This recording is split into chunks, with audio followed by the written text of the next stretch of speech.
Um certo homem ateu estava casado com uma senhora muito buena.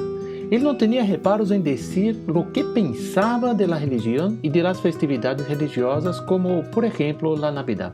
Sua esposa, em cambio, era creyente e educava os hijos na fé em Deus e em nosso Senhor Jesucristo, apesar das críticas e comentários desdenhosos de seu marido. Uma noite buena em que estava nevando, a esposa arreglou a los niños para levárselos a la misa en la paróquia de la localidad agrícola donde vivían. Le pidió amablemente al marido que los acompañara, pero él se negó. «¡Qué tonterías!», dijo con desdén. «¿Por qué Dios se iba a rebajar, a descender a la tierra adoptando la forma de un hombre? Esto es ridículo». Los niños de la esposa se marcharon y él se quedó en casa. Un rato después, los vientos empezaron a soplar con fuerza y se desató una nevasca. Observando por la ventana, tudo que aquele homem veía era uma cegadora tormenta de neve. E decidiu ler um pouco, sentado aí, cerca da chaminé. Passado um certo tempo, oyó um golpazo. Algo parecia que golpeou a ventana. Mirou, não viu nada, pero luego um segundo golpe, fuerte. Mirou hacia afuera, pero não logrou ver mais que uns poucos metros de distância. Quando diminuiu um pouco a nevada, se aventurou a sair para averiguar que havia golpeado a ventana. Em um campo cercano, descobriu uma bandada de gansos salvajes. Por lo visto, iban camino del sur para pasar allí el invierno y se vieron sorprendidos por la tormenta de nieve y no pudieron seguir. Perdidos, terminaron en aquella finca sin alimentos, sin abrigo, daban aletazos, volaban bajo en círculos por el campo, cegados por la borrasca, sin seguir un rumbo fijo. El agricultor dedujo que, por cierto, un par de aquellas aves había chocado en su ventana. Sintió lástima de los gansos. En el fondo era un hombre bueno. Entonces quiso ayudar, hacer algo para ayudar a aquellos gansos. Seria ideal que se quedaran en el granero, pensou, e aí estariam al abrigo e a salvo durante toda a noite mientras pasa a tormenta. Então saiu de sua casa, se dirigiu ao establo, abriu as portas de par em par. Luego observou, aguardou, com a esperança de que as aves advertiram que estava aberto e entraram. Pero os gansos se limitaram a revolotear cerca de la casa e não entraram. Não parecia que se hubieran dado cuenta siquiera de la existência del granero e lo que podría significar en esas circunstancias. El hombre intentó llamar la atención de las aves, pero solo consiguió asustarlas y alejaron-se más. Tuvo una idea. Entró a la casa, salió con unos pedazos de pan. Fue partiendo el pan en trozos y dejando un rastro hasta el establo. Sin embargo, los gansos no entendieron. El hombre empezó a sentir frustración. Corrió detrás de ellos, tratando de ahuyentarlos en dirección al granero. Pero nada.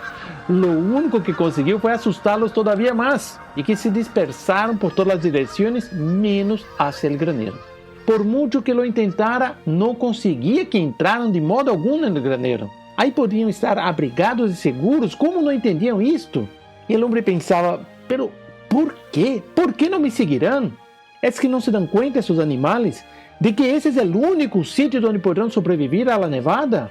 Reflexionando por unos instantes, se cayó en la cuenta de que las aves salvajes nunca seguirían a un ser humano. Entonces pensó en voz alta, ¿y si yo fuera uno de ellos? Entonces sí, podría salvarlos.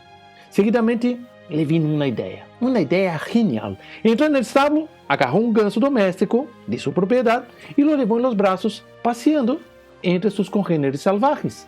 A continuación, soltó su ganso y él voló entre los demás y se fue directamente al interior del establo.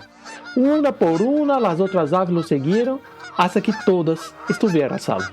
El campesino se quedó contento, pero hizo un poquito de silencio por un momento mientras las palabras que había pronunciado hacía unos instantes aún resonaban en su cabeza. Si yo fuera uno de ellos, entonces sí podría salvarlos. Reflexionó luego en lo que había dicho a su mujer aquel día. ¿Por qué iba Dios a querer ser como nosotros? ¡Qué cosa ridícula! De pronto todo empezó a cobrar sentido. Entendió que eso era precisamente lo que había hecho Dios. Diría-se que nosotros éramos como aquellos gansos. Estábamos ciegos, perdidos, a punto de perecer. Dios hizo que su Hijo se volviera como nosotros a fin de indicarnos el camino y por consiguiente salvarnos. El agricultor llegó a la conclusión de que ese había sido el motivo por el cual el Hijo de Dios quiso hacerse hombre. Los vientos amainaron y cesó la secadora nevada. Sua alma quedou em quietude e meditou em tão maravilhosa ideia. De pronto compreendeu o sentido da Navidad e por que havia venido Cristo à Terra. Junto com aquela tormenta passageira se dissiparam anos de incredulidade, hincando-se de rodilhas na neve, e levou a Deus a primeira plegária de sua vida. Graças, Senhor. Graças por venir em forma humana a sacar-me de la tormenta. Tomando um abrigo para enfrentar o frio, se foi à paróquia, chegando no momento em que sua esposa comungava. Imagine a alegria de ela al encontrar ali a seu esposo com os olhos llenos de lágrimas. Foi o mais belo abraço de sua vida e a Navidad mais feliz que sempre pedira a Deus.